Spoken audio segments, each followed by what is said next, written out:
মোবাইলের উলঙ্গ ছবি দেখো, ওই তোমার মা। এই বেটা বেহায়া ছেলে বেটা, যে নারীকে মোবাইলে উলঙ্গ ছবি দেখো, ও তোর মা বেটা, ও তোর বোন। তোর মাকে এমন উলঙ্গ কেউ দেখুক? একটা নির্লজ্জ বেহায়া বল, এখন দাঁড়ায় বল বেটা, তোর মাকে দেখুক উলঙ্গ, তোর বোনকে দেখুক বিবস্ত্র, তোর মেয়েকে কেউ উলঙ্গ দেখুক? তুমি কেন অন্যের মা দেখো? সে কি কারো মা না?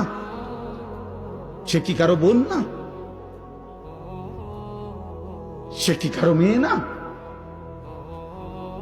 ও কি কারো ফুফি না? ও কি কারো খালা না? তোমার ইজ্জতের উপরে হাত ধরছে,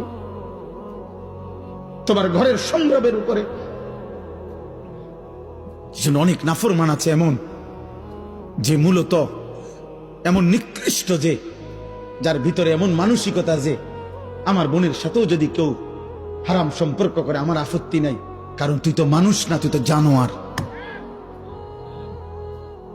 তুই তো মূলত জানোয়ার। যদি ইনসানের শেষ রক্ত থাকতো, মানুষের রক্ত যদি এক ফোঁটা শেষ থাকতো, তো নিজের বিবেকে বাঁচত। এটুকু বিবেকও যদি কারো না বাজে, তো তোর শরীরে মানুষের শেষ রক্ত নাই, তোর গায়রত নাই বেটা।